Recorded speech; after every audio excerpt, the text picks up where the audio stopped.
All right, we're live. We're back. Another Hyperstition broadcast, technologies from the future.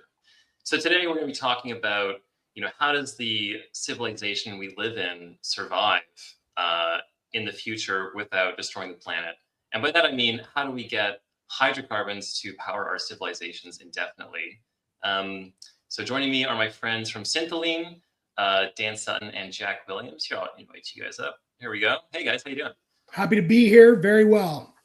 Awesome. Right on. Cool. Well, Dan's a good friend, and like myself, he's Canadian. I think Dan, you have like interesting mix of characteristics where you're like very dogged, persistent, but also very nice. I think, which is a very Canadian kind of thing. I'm not as on the persistent dogged side. I try to be nice, but I think you are like extra Canadian in that sense, like classic kind of Canadian engineering guy. And yeah, I mean, I think everyone recognizes that. Well, I hope they recognize that, we need hydrocarbons to power our industrial civilization. They're completely vital. And, I think we've seen a couple sort of large modern economies basically, almost self-destruct, like Germany and UK, not self-destruct, but I'm exaggerating. But basically by saying we have to get off hydrocarbons entirely, all renewables, meanwhile, nuclear power baseload is kind of supplementing France. But more to the point, I think that people don't recognize, you just can't power like a jet aircraft with batteries, right? Is that you need the power density of hydrocarbons. These are not going anywhere. And I think there's modern ways of producing these things that actually does not release more net CO2 into the atmosphere. So we get this super high power density, very like ease of transport and storage. You can't really store electricity in a similar way. And I think people don't recognize that actually hydrocarbons are going to be around for a very long time because of these performance abilities. So I think that's the kind of framing. And I know you guys are working on some really cool stuff that I did a deep dive on it a while ago. But I'll let you describe it in your own words. So I guess what are you building? What is Syntholine's, I guess, angle on this industrial abundance kind of energy economy? Well, first and foremost, you couldn't be more right about hydrocarbons. We really, really want to continue to use hydrocarbons long term. The last 150 years of hydrocarbon use have underpinned every amenity, technology, luxury, expended lifespans, like global trade, labor mobility. All these things are a product of very abundant and very cheap, in this case, fossil hydrocarbons. Now, what we do at Syntholine is we make similar molecules, but we actually build them from the ground up using their constituents, hydrogen and carbon, and we create synthetic hydrocarbon fuels. Synthetic hydrocarbon fuels are not new. They've been around a long time, maybe about just over 100 years, but they've never been both clean and economic. Historically, you'd use like a coal to liquids process or a gas to liquids process to take a certain form of hydrocarbons, generate a bunch of heat, run an electrolysis process, and then use the carbon to make fuels out of those other carbon constituents. And that creates as much emissions or more as you would from burning fossil fuel. But I think the greatest externality of fossil fuels, sure, they change the chemical composition of the atmosphere and ocean. And over time, that's just not sustainable long term. But we're going to run out of these things. And this is something we'll start to see the economic evidence of in our lifetimes. We're not going to run out of oil, but we are going to increasingly run out of the cheap, sweet, light crude that's really easy to pull out of the ground. Then we get stuck with heavier bitumens like we have in Canada or in Venezuela, and that becomes more expensive to refine. And so the impacts of increasing fossil fuel scarcity are a problem we need to solve. I think we need to solve it within our lifetimes. And if Syntholine gets it right, we should be solving it in the next 5 to 10 years. So in short, what we do is make carbon neutral synthetic hydrocarbons. We use a novel process. This was actually demonstrated at the Idaho National Lab, where one of our co-founders worked alongside some really sophisticated groups of SOEC to nuclear coupling strategists. And they demonstrated this pathway to be able to make these fuels not just super clean, super high performance, they're actually higher energy density than fossil fuels, but also in a carbon neutral way and at a cost where reasonably at an industrial scale, they could be cheaper. And I mean double-digit percentage points cheaper than fossil fuels. So I think it's a hypercritical mission. I'm super excited to be working with a team of exceptional world-class experts like my man, Dr. Jack Williams here, who came from Cambridge. But I think what makes us different is our combination of electrolysis processes and dedicated energy sources. And maybe I'll pass it to Jack to just talk a little bit about his experience and why electrolysis efficiency and energy cost are such an important part of this story towards economic competitiveness. Yeah, for sure. Thanks, Dan. As always, Dan introduces the whole idea really, really well. The idea of carbon neutral synthetic fuels, as Dan said, is to make the synthetic fuel carbon neutral, but also as inexpensive as possible. And so that's the angle we're taking. And the advent of high efficiency electrolysis has enabled this, specifically solid oxide electrolyzers. And this is a technology that we're going to be using, and it's very efficient. It's about a third more efficient than your standard low temperature electrolysis system, which is kind of PEM or alkaline. And the use of that is only made relevant if you can attain high temperatures, because obviously attaining high temperatures costs money, costs energy.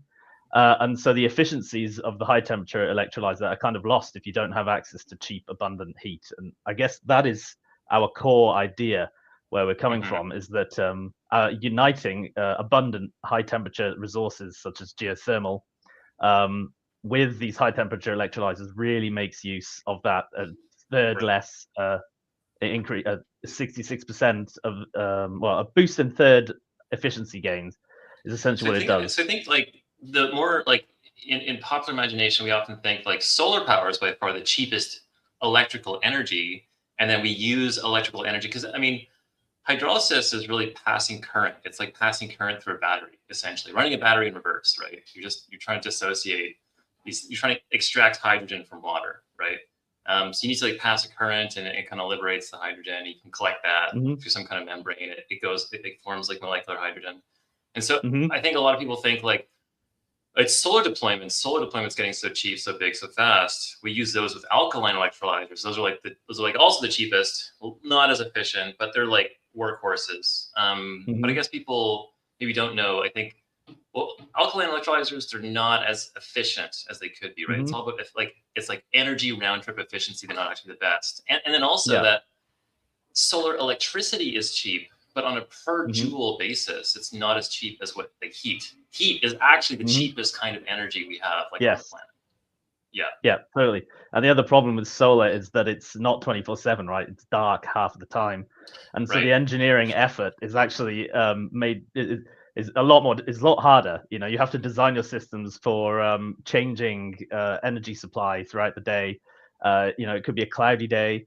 And so your systems have to be dynamic, is what they call them. They don't really operate at steady state, and that's a huge capex kind of addition and operational difficult,y and so the engineering is a lot harder and therefore more expensive. But if you have a constant supply of heat, for alkaline, I guess at least it's like batteries have this kind of chemical inertia. You don't want to be like driving them up and then driving them down. They want to operate as like you said, like they have these off side chain reactions that like degrade their electrodes or something like that. I mean, more than that, you can just look at the existing oil refinery infrastructure that we use. You're trying to get as close to 99% utilization as you can get. Running 24/7, 365, that's how you maximize the use of your operating assets. And so it's absolutely right that you kind of have two options with intermittent renewable sources. You can either build about triple or quadruple the capex of your energy extraction infrastructure in battery storage, and that like radically augments cost. Keep in mind, long-term battery storage is like 16 hours. So to get to 24 hours, I mean, what happens if there's a shady week? It becomes economically untenable. Or you can just overbuild your actual energy capture infrastructure. And now all of a sudden for $100 million synthetic fuel refinery, say producing like 20 million or 25 million liters a year, you actually need to have $500 million worth of energy capture infrastructure that's dedicated directly to that. So I think while I love the idea of advancing up the Kardashev scale, we should capture as much energy from the sun as we can. It's also true that there's like practical limitations to what we can do with the current state of technology and ultimately our current understanding of physics and thermodynamics. And these are endothermic processes. They require, at some level, the creation of a bunch of heat. And anytime you're creating electrons and then trading those electrons for heat, that is a thermodynamically weak exchange. You're borrowing from Peter to pay Paul. Hold on, sorry. You can't, sorry, just to be clear, you can't create electrons. That's impossible. Capturing electrons. What you're saying, you're trying to liberate electrons from their potential jail, right, to a higher energy with heat energy. Like that's what you're trying to say. Like this chemical reaction is endothermic. It absorbs heat to progress in the forwards direction. That makes sense. That's why the heat comes out when you dissociate them. That makes sense. And so you need to use heat to like drive that reaction uphill. And that's what makes hydrocarbons an energy storage format. Really, is the fact that they were driven up this chemical gradient in the past in the form of these carbon-hydrogen bonds that liberate energy when they oxidize the atmosphere. That is absolutely right. Couldn't have said it better myself. Clearly, we've just more I'm gonna like fact check any electron statements. No, that baryon numbers conserved in this universe, or whatever you want to call it. Anyway, yeah, okay, cool. Okay, so then, I mean, this sounds like staring us in the face. You have different steps to it. You got to capture hydrogen, right? But you also need to capture, I think, CO2 as well as a precursor or ingredient. And is that a standardized thing? Like everyone uses the same method with that? I mean, I guess hydrolysis of hydrogen, there's different electrolyzer formats that have different kind of trade-offs. What about the CO2 side? Well, I think I'll probably pass this one to Jack, because the incumbent alternative fuels industry, which is like $1.3 trillion this year, growing to $2 trillion by 2030, it's incredibly big, it's incredibly rapid growth, is generally anchored substantially in biofuels. Biofuels have some inherent limitations, but at least they bring carbon, CO2, they bring it in the same crude package. Whereas when you do synthetic hydrocarbons or e-fuels, you actually need to bring your own carbon to the party. And so maybe I'll pass it to Jack to talk about the sort of inherent limitations of biofuels first and foremost, and then the incumbent infrastructure that is easiest to achieve today, as well as the future of high hopes for direct air capture and direct ocean capture, both of which are technologically promising, but not quite economically relevant today. Yeah. Okay.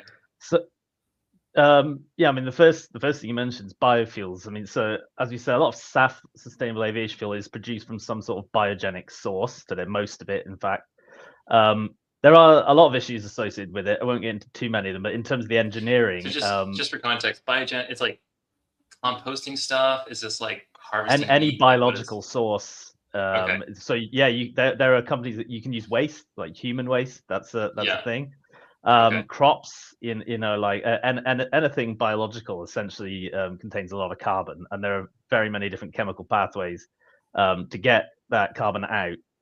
It's inherently messy in terms of the chemistry. There's a huge amount of molecules that you have to deal with, and when you come to producing the actual hydrocarbon fuels using either fish chops or there are other methods, you have to be really, really careful about separation. And that's several added steps. I mean, so the fish chops reaction, for example, gets poisoned really easily with sulfur or several other kind of organic molecules that you need to remove before you feed just the carbon monoxide and hydrogen in. So it's a lot messier. There's a lot to deal with, and that takes a lot of energy to deal with. There are other issues as well, but I wanted to raise that point because that's where the power to liquids, which is what the kind of industry calls this kind of captured carbon and electrolysis through to hydrocarbon, is much cleaner, because once you capture the carbon, turn it to CO2 to CO, and you've got your hydrogen. That's it.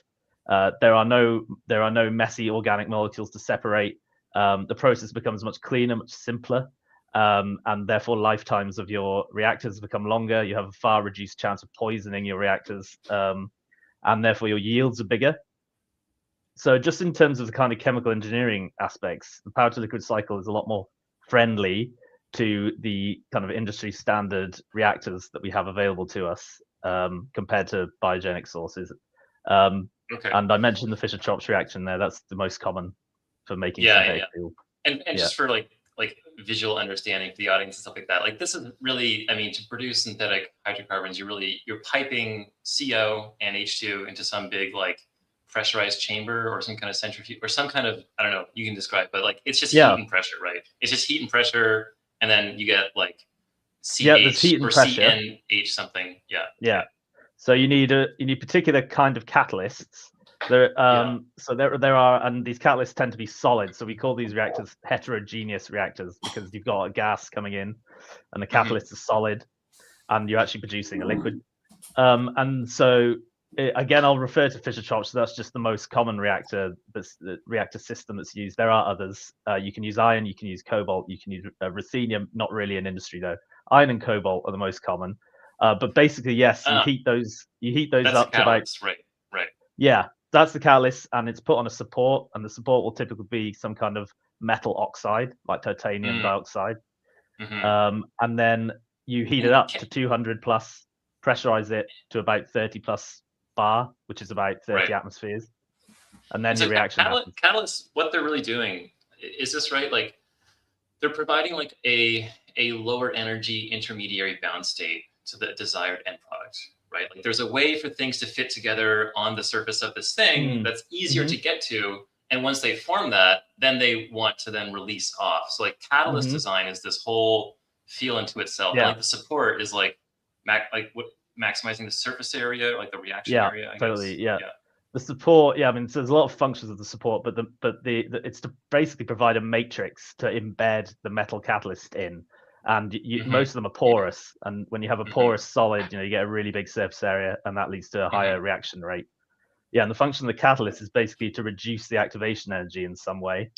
And then obviously there are a lot of different mechanisms depending on the catalyst. The biogenics foul the reactor. They probably put stuff on that metal foam lattice that is like basically covers the surface area, reduces like the effective reacting area, I guess. Yeah, essentially that's one way in which pollutant molecules would reduce the rate of reaction. Yeah, they would physically block. We call it steric hindrance, the active site. There are many others. You could get like sulfur could bind to the actual catalyst and denature the catalyst. Water can actually do that as well. If you have too much water, that can actually we call it denaturing, which means stopping the catalyst from working, ruining the catalyst. And that can actually also physically block active sites by forming layers. So yeah, that's basically why it's really important to have very well controlled, pure inlet streams. Right. And then you were saying for power to liquid CO2 capture? Was that the phrase you used? I mean, a lot of lingo. Yeah, it's okay. That's why we're here, right? We're here to like not shy away from the, So this is like, this is for capturing CO2 like out of the atmosphere. Is that right? So there we have we also have some catalysts. It's like a sponge kind of thing. Yeah, again, there are several ways of doing it. A very common historical one is amine capture. That's tend to be done on an industrial scales. So CO2 would bind to an amine and it would release it later on. But there are several direct air capture methods. Direct air capture is promising, but it's still quite costly, we'll say, per kilogram of CO2 captured. There's also point source capture, which is where you capture the CO2 directly out of a emitting power plant. So scrubbers, where you basically the CO2 would adsorb onto the surface of these scrubbers, and then you'd remove the scrubbers and desorb the CO2 later on. So yeah, there are several methods. There's no kind of single way of doing CO2 removal from the atmosphere. And obviously there are several startups in that zone working on new methods to do it now. Right. There's one in Vancouver, right? What's it called again? Carbon engineering. Carbon engineering, that's right. Yeah, totally. Yeah. Great that you mentioned it, because the CEO of Carbon Engineering, who sold that company to Occidental Petroleum, which I think is like one of the few oil and gas companies that's ever actually bought an ostensibly clean tech startup, he went on to go start a direct ocean capture company called Captura. His name's Steve Oldham, and he's actually on Syntholine's board of directors. We're really pleased to have him around, not just from his corporate experience of having dealt with oil and gas, who will inevitably become partners at some level in our supply chain at some point. But direct ocean capture is really interesting simply because CO2 is in concentrations in the ocean at about 150 times that of the atmosphere. So the ocean is the world's biggest carbon sink. If it goes in the air, it's going to end up in the ocean. And on the ranking of concentrations, point source is the highest, captured directly from an emitting smokestack. That's where the most CO2 is going to be. Direct ocean capture is the next, and then direct air capture is the third. And so I think we really should be capturing as much as we can point source before we then go to DOC, and then from there to DAC. But shout out Captura Corp, really smart group. They've got a strong relationship with Maersk where they're doing their pilot work to demonstrate that they can create methanol for the shipping industry, the marine shipping industry. And I think direct ocean capture is kind of the unsung hero of the direct capture audience. So shameless plug, Steve Oldham, Captura Corp. Yeah. That makes sense. Cool. Wait, I'll get the ability to put links and stuff. We'll get some affiliate branding. I want to learn speaking said, yeah. We'll get there. Okay, so we have our two big sort of inputs to synthetic fuel production. We have the hydrogen, which comes through electrolysis methods, and there's a variety there. You guys are going for the solid oxide cell electrolysis. It's heat catalyzed. Heat energy is actually cheaper per joule than solar energy, so that's cool. And then they're also higher efficiency from a pure energy perspective versus the alkaline. Okay, so the hydrogen is one part. Then we have the carbon. Many ways of capturing that. Point source is the best, then ocean, then air. So we have these two ingredients now. And what are like the kind of, order of magnitude, like cost of these things? Is it like, are you measuring this in terms of kilograms, in terms of whatever? And where does the cost stand now versus like, where does it have to kind of get to? Totally. So I'll speak to that a little bit, and then I will pass it to Jack, as he is quite literally like one of the world's foremost experts in the reactors that allow us to efficiently combine these two elements. Now, this really comes back to energy and not just electricity, but based on our like pro forma analysis over the 25-year amortization of a synthetic fuel production facility that produces, say, 100 million liters a year. So pretty big for synthetic fuel, but really small compared to an oil refinery. Also, you could probably run them for like 40 to 60 years, but let's just use 25. It's feasible that 97% of the total lifetime cost, including OPEX, CAPEX, inputs, people working there, logistics and transport, all comes back to energy. You have to have cheap energy. Energy is the unlock. And this energy can come in the SOEC solid oxide context in two forms: electricity, which you need a lot of, and then also heat. When we use heat as a primary energy input, we're increasing the priming temperature of the SOEC to get beyond about a like 150, 170 degrees Celsius threshold, which is the most expensive in terms of the amount of electrons, liberated electrons, that you need to get to that temperature. And then when you get that priming heat right, you net reduce the amount of electricity you need by as much as sort of like 25 to 30%. And so that's really the core thing. Your pennies per kilowatt hour. If it's 5 cents a kilowatt hour, it's never going to be cost competitive with fossil fuels. If it's below 3.5 cents per kilowatt hours, it absolutely can be. And the sort of intermediary feedstock is when you produce the hydrogen, currently green hydrogen. It's like a whole rainbow of hydrogen colors, but the kind you make with renewable, low emissions or close to emissions free electricity sources is generally above $3 a kilo, $4 a kilo, sometimes as high as 6 or 8 when you get into those European countries that have really constrained themselves to intermittent renewables. Where we want to go is below $2 and then below $1.50 and then below $1. If you get $1 per kilogram hydrogen, this is the magic number where all of a sudden, essentially all hydrogen intensive chemical synthesis operations, which is everything from making ammonia for fertilizers all the way through to fuel synthesis, they really can be cost competitive with fossil fuels. And the theoretical limits are like radically cheaper than the prices that we currently pay for fossil fuels. Other ingredient that's essential, CO2, we love $100 a ton. It's feasible you can get to like $70 or $50 per ton when you get to that point source capture instead of using direct air capture. But direct air capture today is in the sort of like $500 to $600 a ton range. So we do need a pretty big jump. Like we need a sort of half an order of magnitude and quite a step change in continued efficiency gains for that CO2 to make it make sense specifically for competing with fossil-based hydrocarbon fuels. And if you just want to compete with biofuels, it can be a bit more expensive. But those two kind of economic cornerstones of electricity or net electricity costs. So you can have slightly higher electricity cost if you have very cheap or free heat, as you would get from nuclear power or from geothermal. You're actually creating waste heat when you spin those turbines. That's where you got to get to. And then that nice CO2 price below $100 a ton, we'd love to get to 50. But how you combine those things and do them efficiently is most certainly the realm of Jack Williams. So that's kind of the fundamental economic cornerstones that we think about. But then we can use things like Fischer-Tropsch reactors, which continue to iterate, and even new processes like methanol to jet.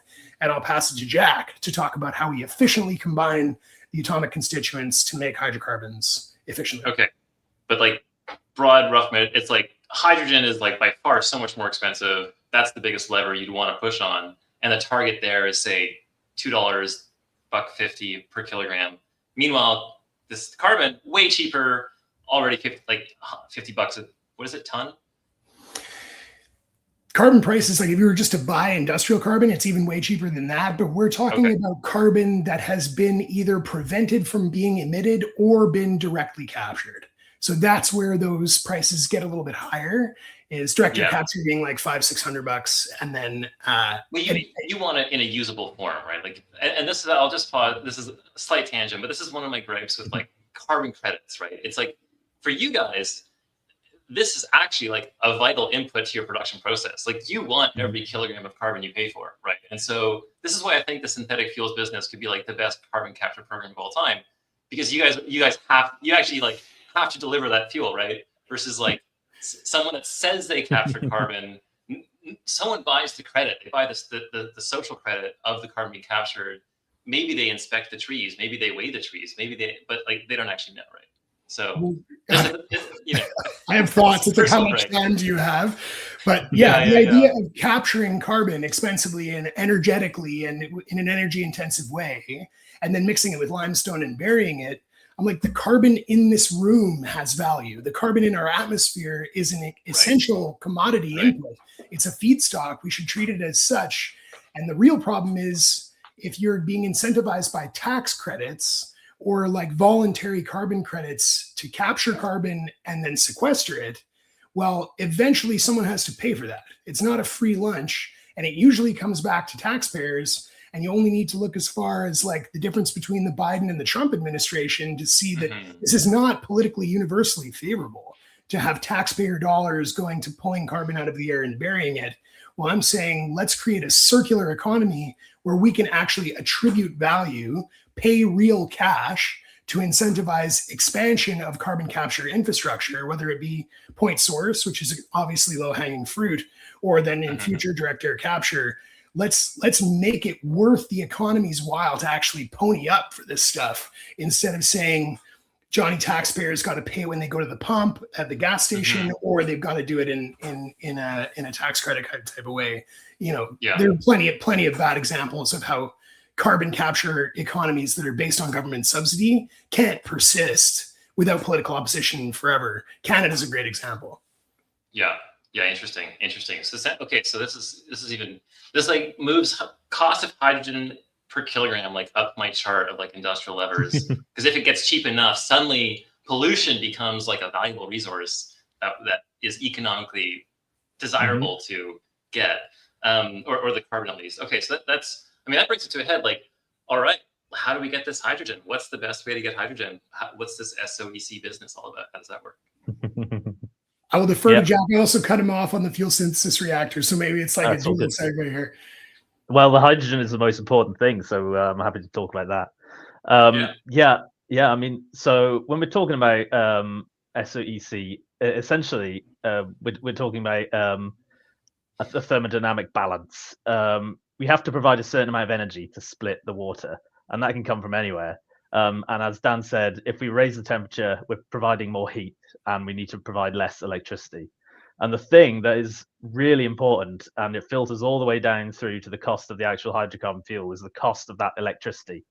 In any techno-economic analysis you see of synthetic fuels, you'll see that the key parameter is the cost of the electricity for electrolysis. And that's, in power to liquids, that's normally about 50% of all the cost in a lot of analysis. So you really got to get that right. And so the first step is to use less electricity. That's SOEC. And the second step is to use cheap electricity. And Syntholine's solution in our case is to use geothermally generated electricity with a plant co-located next to the generation. So you have no transmission costs then, and you have continuous electricity production. There's no kind of intermittency considerations. So you're cutting a lot of parts of electricity generation that increase cost. And in my view, this is by far the best way to reduce the cost of your fuel, is focusing down on that cost of that electricity.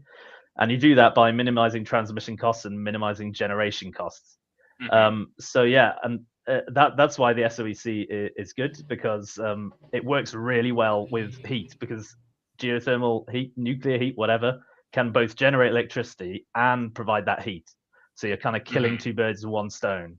And then if you put your plant right next to the thing, you're killing three birds with one stone, because you're removing the cost of transmission then. So gradually you're cutting down on small chunks of cost, but small chunks fitted all together equals a large chunk, equals a large cost removal.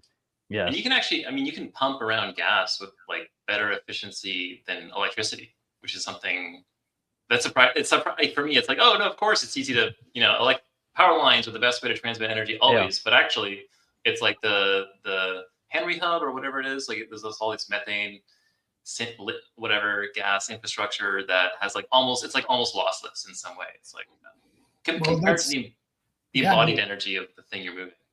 Hydrocarbons are a battery. They're a chemical battery. That's the way to do it, and you can move them around without a huge amount of transmission loss. It's also true of heat. Iceland is like my favorite geothermal place. There's lots of cool places to do geothermal. But in Iceland, about 70 kilometers north of Reykjavik, there's this incredible power plant. By the way, it's almost entirely automated. I think it has like one guy that comes and checks it once a week. And they pull 300 degrees Celsius steam out of the ground, shallow and hot, which both correlate to very cheap. Then they step the steam down to 100 degrees Celsius, and they run it through a pipeline back to Reykjavik. And over the course of the distance traveled in this insulated pipeline, they only lose like 2 degrees Celsius of heat. So they have this like raging hot heat that flows almost losslessly through this transmission pipeline. And I'm like, if you're transmitting electricity that same distance, you'd lose a lot more than that. And then you got to step it up and step it down and do all these lossy conversions. So yeah, heat also travels pretty well, although you do have to build the insulated pipeline, which is CapEx cost. I'd be interested to know what the design requirements are for this. I would guess heat doesn't travel as well as electricity, but electricity doesn't travel as well as hydrocarbons. And actually, batteries are kind of like they're worse than hydrocarbons because they have internal resistance, right? Like they discharge over time. You can have the hydrocarbon doesn't just automatically discharge, so it's kind of like okay. Yeah. So then so geothermal. So is there, I guess, what you'd call like a lot of extra geothermal capacity, like hanging around, or is like this hard to come by? Because I think this doesn't make up as much of our power grid as we might hope it would, and so how abundant are these different sources of heat energy, and kind of what is the cost like of these different sources? They're super abundant, but they're not evenly distributed. So the problem with geothermal is that the great creator, our God and Savior, did not ordain to locate the hottest geothermal resources or most efficiently extractable beside large metropolitan centers. So a really great case study is Utah Forge. In Utah, Fervo Energy is building from like 40 megawatts today to like 500 plus there over the course of the next few years. It's incredibly hot, it's shallow, and it also is abundant. I think like the known resource is probably in the multiple gigawatts, maybe over 2 gigawatts. But the demand, even transmitting the electricity generated from that site to regional demand in Northern California that's kind of close to there, they sort of don't really need much more than 400 or 500 megawatts. And so wherever there is good geothermal, it generally is inherently stranded. Iceland is the best example of this. Mm-hmm. Where like the known and understood, like probable geothermal resources in Iceland could be like tens and tens of gigawatts, maybe hundreds, like maybe comparable to the US grid under this beautiful, like, you know, separation trench in the ocean that created Iceland, this black volcano. But then we have 400,000 people there, and tries right. Oh, right. Yeah. Converting that heat into electricity and then transmitting that electricity through undersea cables to places like Norway or Scotland or whoever else would need it, it rapidly becomes uneconomic. They've been trying to do it for 30 years. I'm sure, you know, there's a way to figure that out eventually, but not to the full extent of the geothermal endowment that that region has. So this is where co-location comes into play. And synthetic fuel co-location, chemical synthesis co-location, data center co-location, these are all like relevant ways to unstrand these known and stranded energy assets. But that's the thing about geothermal, is where it's shallowest, which is less drilling, thereby cheaper, hottest, more temperature equals more energy per well, ergo lower costs, doesn't necessarily mean it's the place where people need the energy. Now, by transmuting this geothermal heat into liquid fuels are now very transportable, super cheap to move around the world. So cheap, in fact, that as I understood it, like through my, you know, watching Twitter the last week or so, they're so cheap to move around that Venezuela was pulling out bitumen, dark, like heavy crude, moving it to Iran to get refined, and then buying gasoline back from Iran. So like we're moving hundreds of millions of barrels per day around the world of hydrocarbon fuels, tankers and logistics infrastructure and pipelines and all this stuff. And so liberating, back to that idea, the energy from these generally stranded geothermal assets necessitates converting the energy into a fungible and transportable commodity, of which there is none greater than hydrocarbon fuels. Damn. Okay. Yes. I'm a believer now.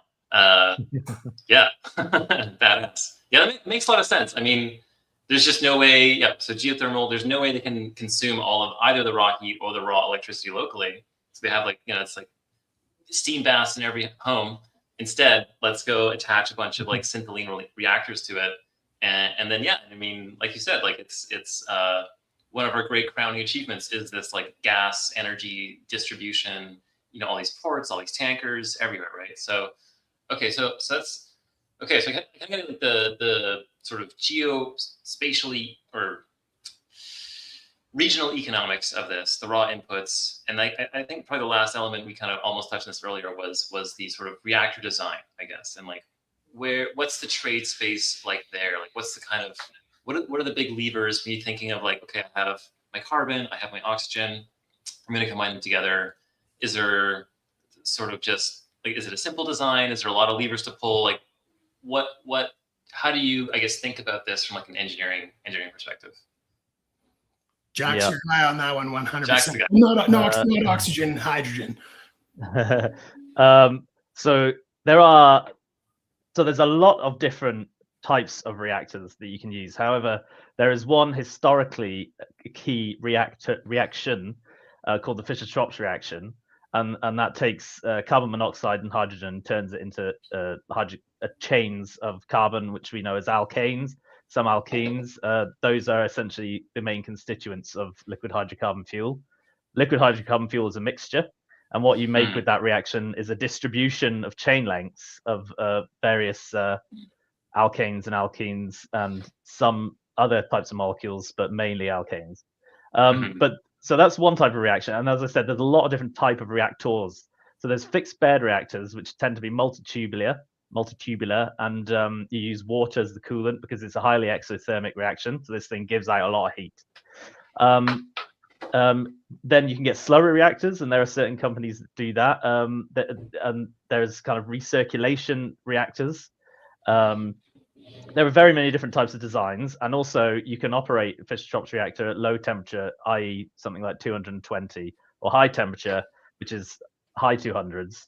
And so there are a lot of benefits to certain kinds of reactors and disadvantages, and benefits and disadvantages to others. So, for example, a fixed bed is kind of a relatively easy to control design, but it suffers from what we call mass transfer and heat transfer limitations. It means that your heat is unevenly distributed, and the rate of transfer of products in and out is unevenly distributed. That's why you have these kind of slurry phase reactors, fluidized bed reactors, where you have really good heat transfer, but they're really hard to control. And also downtime is heavy, because when you have to actually change the catalyst, you've got this slurry. But when you have a fixed bed, you just have to take out some pellets. So you've got loads of different considerations. And that's what does it mean to be fixed? Why is it called fixed bed? Yeah, what is it? Well, a fixed bed, sorry, I should have clarified. So a fixed bed is when you have these solid catalyst pellets. And they can be really tiny. They can be millimeters. They can be even smaller. And these are porous pellets, like we discussed before. You have a matrix, and then you have the catalyst embedded in the porous matrix. And each one is a tiny pellet. And you fill a tube full of these pellets. You can fill it randomly. They can be ordered. You can have structured layouts. Depends on what you're trying to do. And then these tubes are put in an even bigger tube. So it's kind of like a shell and tube heat exchange, if you know about those. And then the water goes to the shell side and takes the heat away. And that's why it's called a packed bed, because you basically have tubes of catalysts all packed into a tube. This reminds me of like pebble bed reactor, like TRISO fuel reactors. They have like little pellets or something like that. But I get it. Cool. And as I was saying, that's just for one type of reaction. That's just for the Fischer-Tropsch reaction. And then we have, as Dan touched on, there's the ethanol to jet process, which starts with ethanol. There's the methanol to jet process, which starts with methanol, but you can make the methanol from CO and H2. And that is a series of different reactors. Some of them are fixed bed, some of them are fluidized bed reactors, instead of one single reactor. And there are the benefits there are that you kind of focus in on a much smaller range of molecules, which you can pinpoint as jet fuel, whereas Fischer-Tropsch tends to make you guys are really targeting broad. you guys are targeting jet fuel, which is same as kerosene, right? It's basic chemically, yes, chemically pretty similar, yeah. Okay, is it different, or is it a mix? I guess is kerosene pure, CN something? All these fuels are mixtures of different chain lengths of hydrocarbons. Okay. They're characterized mainly by the average chain length in the mixture, and then your kind of standard deviation of the distribution. So how broad is the mixture? So kerosene, typically C12, C16, stuff like that. Slightly heavier than things like gasoline. And so basically, when I say similar, it means that the liquid hydrocarbon fuel that is sustainable aviation fuel has the similar average carbon number and a similar distribution, but it does not contain the impurities that a fossil fuel would, like asphaltenes. And those impurities tend to reduce the energy density. And what I mean by that is the amount of energy released by combustion per unit mass or per unit volume. Right. So as well as like pollutants that may be damaged. I don't know. Yeah. There's lots of stuff that comes out the ground, right? It's not just asphaltenes and unwanted molecules. It's like lead, or like trace metals. What's the intuition for like the chemical properties of hydrocarbons as a function of chain length? Like, is it like the smallest ones are like, I don't know, highest energy density, but the worst, like the highest vapor pressure, or the lowest like per volume? So it's the opposite. The longer ones have the higher energy density. But you want them to be liquid at room temperature, more or less, and that tends to be, they have to be below C16 to C20. So that's kind of your fuel range, all the way up from like C5 to C20. They tend to be in that range. And in terms of, they're more volatile, the shorter the chains are. So that's why, like octane and below, like pentane, they're very flammable, very volatile. And the larger the chains go, the more lubricanty they become, because really long chains we use as lubricants.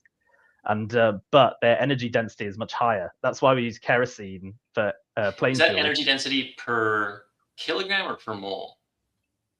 It would be per kilogram. I would think it would. And also, it's higher for smaller. But it would be higher. So per mole, you'd say the same amount of molecules of C5 compared to the same amount of molecules of same number. C15, Yeah. there's actually so the same number. There's actually more carbon. If you think there's more carbon bonds in the in the C15, so you would have a higher amount of energy in the higher chain length. Oh yeah. Okay. Yeah, that makes sense. Yeah, and, I was guessing wrong. Yeah, okay, cool. but you do have to consider densities as well, obviously. But the densities wouldn't change. The densities would change a lot, but in terms of the amount of moles, which is the same amount of molecules, then you'd have more energy in the larger chain lengths. And then for combustion efficiency, is it like easier to get high? Because that's, I think, another thing we want. We want to like have perfectly combusted fuel, right? Like all of its energy has been used. That's easier for the smaller ones than the bigger ones. Well, the small ones have a lower vapor of flash point. You know, they're more volatile. They burn easier, essentially. The longer ones, you know, they need a higher temperature to burn, but the amount of energy you get per as we just said, per like unit mass of the liquid is much higher. So once you get it burning, you get much more energy so that's why, as I was saying, like you use kerosene, which is a higher weight mixture of hydrocarbons. That's why we use those in planes, because they have a really high energy density. If you put gasoline in a plane, you'd fall into the Atlantic, you know. So like, because there's not enough energy. So kerosene was like C5 to 20. It's no. Kerosene is high, so it's like probably around C12 to up to C16. Yeah, and gasoline is lower. It's like C8, C9, somewhere like that. Okay. Interesting. Yeah, and remember that's like the average carbon number. So you do have all the different types of carbon numbers in kerosene, in gasoline, but it's the distribution that we're talking about and the average. Yeah. So that's kerosene is good for airplanes because it occupies this particular location in the energy density versus storage conditions versus combustibility. Like these are all, it's like the best for this application. Yeah, and it's liquid at room. I mean, it's not necessarily always room temperature in a plane, right? I mean, that's another thing to talk about. It's like minus 50 degrees. That's why we have we add things to make sure it doesn't freeze. But below you're looking at below C21, C22. These things are liquid. Kerosene is probably you basically want to get as high as you can before it becomes gloopy, because then it becomes difficult to pump. Right. So then I'm relating to the reactor design, right? Like we're going somewhere. I'm asking this for a reason. Also, I'm just really curious. It's very cool. Like people, I've never thought about this. I've never thought about like, why is kerosene aviation fuel versus something else, right? And there's good reasons for all these things. So when we're doing this Fischer-Tropsch, I can't pronounce this, Fischer-Tropsch process. Tropsch. You're starting like at the bottom in terms of like hydrocarbon chain length, right? Like we're starting with like C and H and building up more and more and more. Yeah. So I guess designing the reactor to have an output that has like this kind of distribution of this this shape that's curve. Exactly that's the right way to think. Yeah. Right. That's why it's like the art of this designing a reactor, because it's this total thermodynamic process that and how do you actually tune like the output distribution of side chain length? So it's a very good question, and it's one that people in universities across the world are currently working on still, even though the reaction has been around for nearly 100 years. There are so many different parameters that you can change in controlling a Fischer-Tropsch reaction. It's a really complex process, and so it's not like I change this value, that goes up. You know, it's like I change this value, and who knows what happens. So there are several things you can do that we understand. So, for example, changing the molar ratio of hydrogen to CO in the feed. Typically, it's 2 to 1.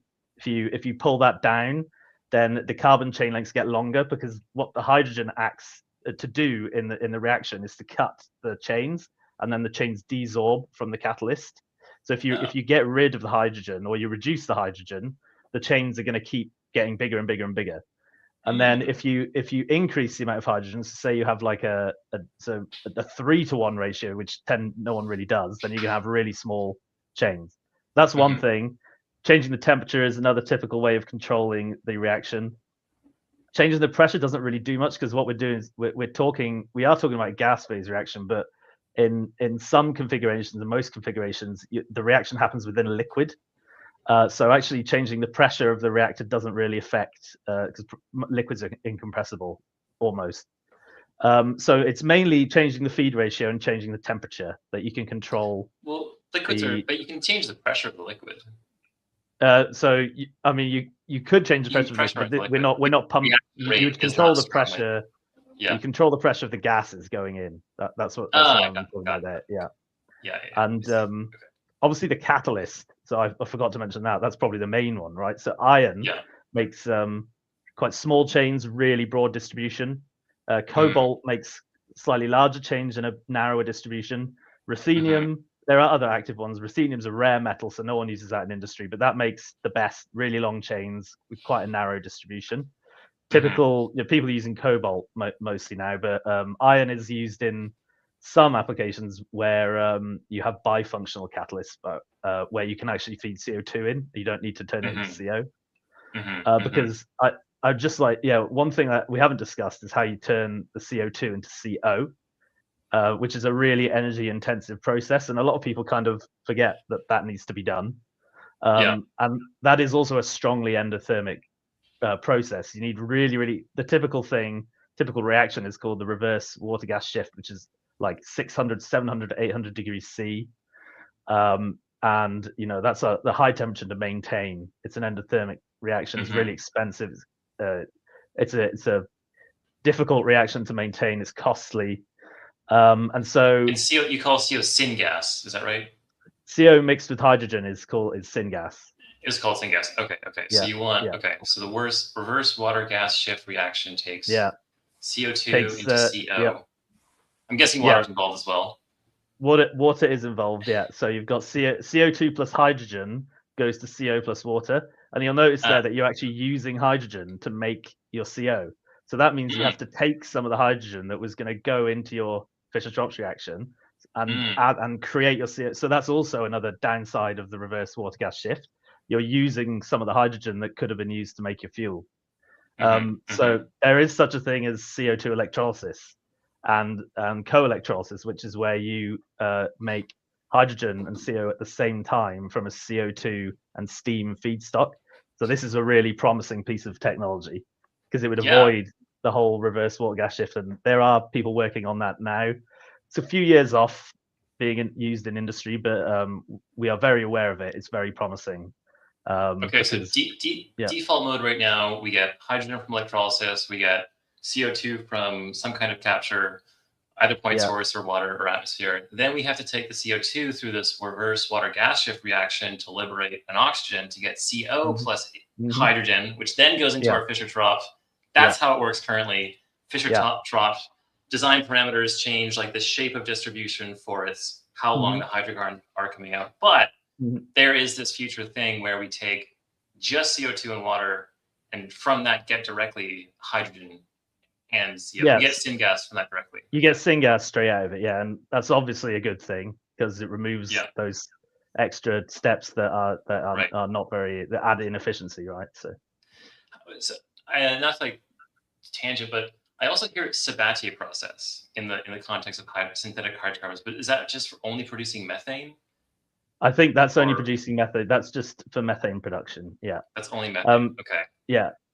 You can produce methane with Fischer-Tropsch as well, but obviously you get a huge. It's actually the most in a Fischer-Tropsch reaction. The amount of each one molecule you produce decreases with its chain length. So you do actually produce a lot of methane in a Fischer-Tropsch, but that's only to do with methane production, which is also a useful gas. Useful for other reasons.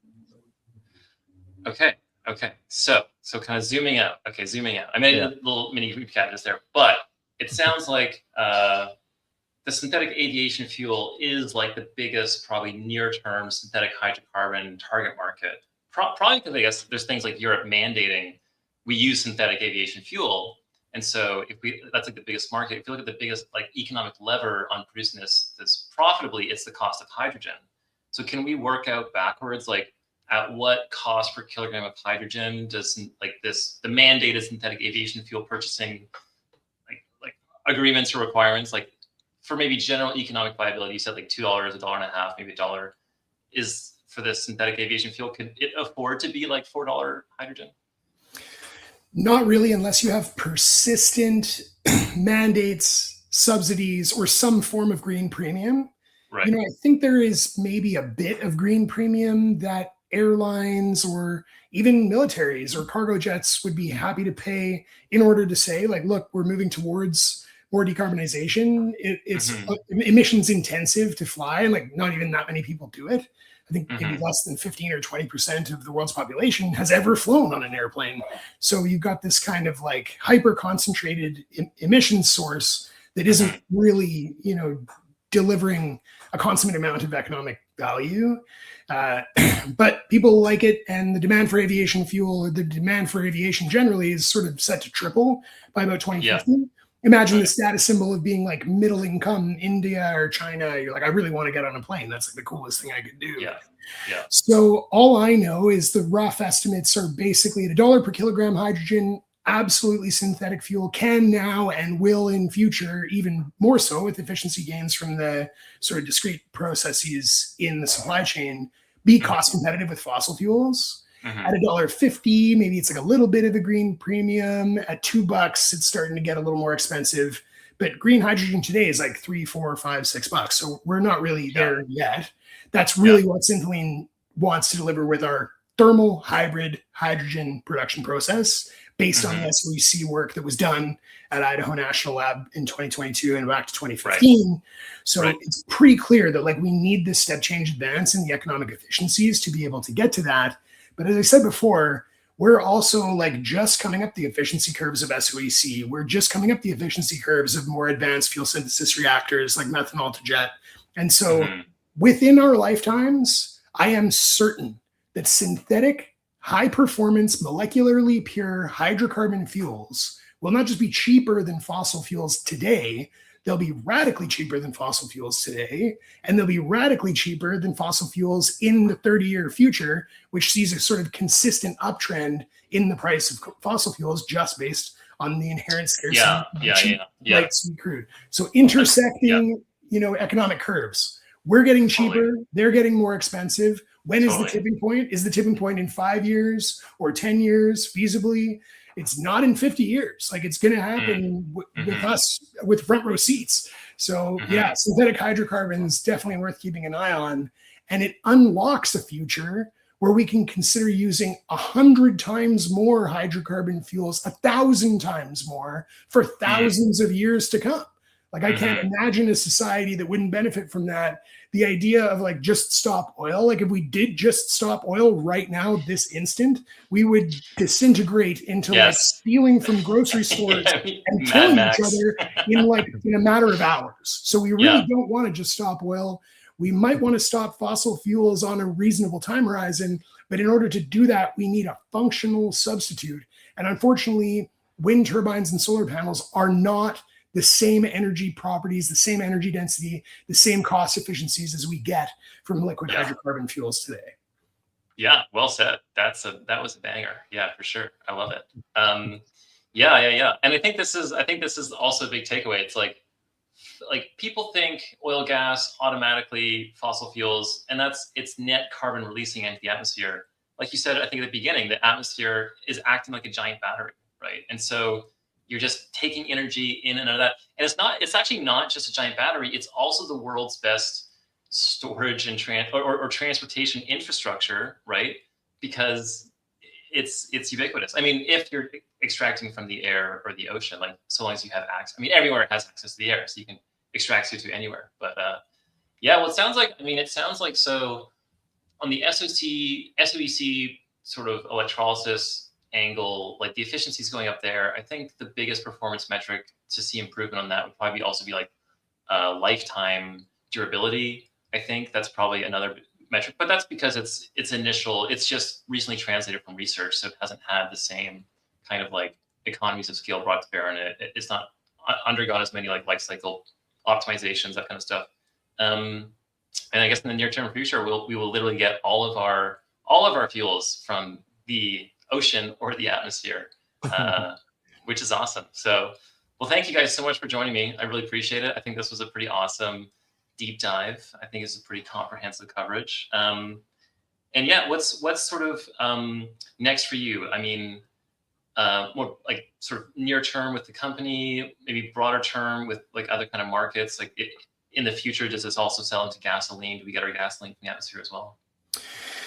We love the idea of all different kinds of liquid hydrocarbon fuels coming from fuel synthesis reactors. Aviation is absolutely the sort of highest margin, mandated demand, short-term beachhead. It allows us to get into a market where we can create a huge amount of demand and ultimately revenue from a relatively small group of customers. Pretty incredible how much fuel airlines consume. I mean, yeah, a multi-billion-dollar per year fuel contract is like a tiny fraction of even a medium-sized airline. So I think for us in the immediate term, we are the beneficiaries of some incredible work at Idaho National Lab where they did demonstrate this thermally integrated SOEC process. That prototype is done, it's proven, it's repeatable, it's demonstrable, it's in the public domain. You can go read the research. Wendt et al., Boardman et al., they've published this documentation.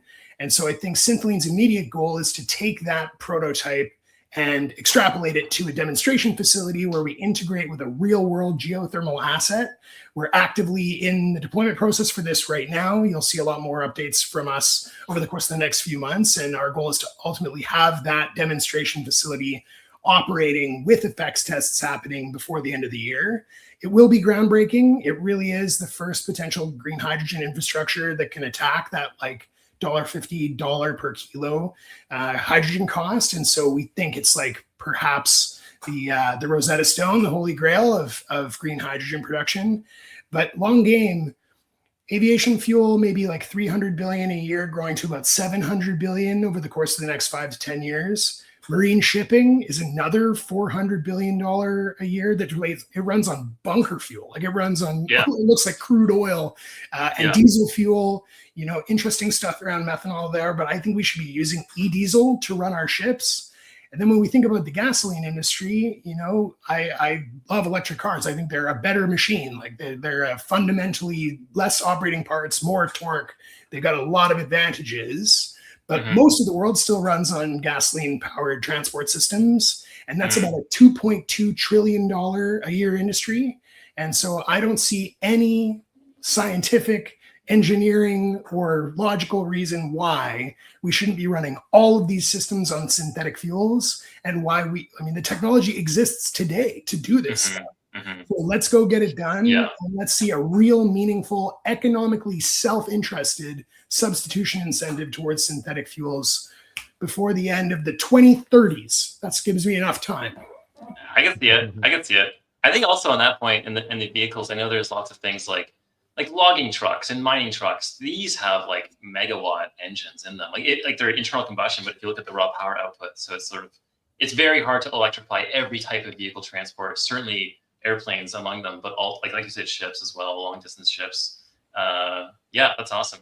Well, I thank you guys so much for your time once again. I think I feel like I've taken like a new course in like the thermodynamics of like, you know, chemical energy production, storage, and everything like that. And yeah, well, you're welcome to come back to Deep Tech Week. You know, the next one's going to be in New York, end of March. Come and party, come hang out. And I'm sure we'll have you back on again soon when there's you know, when you break ground, when there's an update, when you have the reactor design, it's patented. You can show us the design. Like you know, come back anytime. We absolutely will. Thank you so much, Andrew. Thank you, Jack. And look forward to speaking again soon. Thanks, Andrew. Okay. See you guys. All right. Bye. Thank you. All right. Cool. Another episode of Hyperstition broadcast. We're going to keep this going. We're going to interview more people on cool stuff they are building. And it's going to be very technical, physics first, sort of from the first principles. Ultimately, we want to understand what are the scientific and engineering levers that are going to drive the evolution of our technological civilization. And I mean, this one was pretty big. I think the cost of hydrogen per kilogram is one of the most important economic levers we have because it changes everything about how we produce and procure our hydrocarbon fuel supplies. And so let's see, tomorrow there will be another conversation that I memorized what it's going to be. I'm not looking it up right now. It is Robin Langtry, also on the energy front. So Robin Langtry is the CEO of Avalanche Energy. They are working on something extremely cool, electrostatic inertial confinement fusion. And so I used to work in fusion. Fusion's a hot topic. It's you know, it's hot, but the thing is that often fusion plasmas are thermalized, which ends up being bad because to be thermalized means the ions and electrons in the plasma have the same temperature. And that's bad because electrons lose a lot of energy when they're at a high temperature. There's something called Bremsstrahlung radiation. And this is like an energy loss pathway in getting a very hot plasma. And that prevents us from burning types of fuel that are a lot more abundant and a lot nicer to work with in many ways than what we currently target with fusion, which is deuterium tritium. So Robin is going to tell us all about electrostatic inertial confinement fusion, how this is the kind of like the black sheep of the fusion family. You know, everyone's doing tokamaks and stellarators, and everyone's, you know, lasers and stuff. No, this is electrostatic inertial confinement. This is a non-thermalized temperature distribution. This is hot ions and cool electrons. This will be a lot of fun. That's tomorrow at 1 p.m. PST.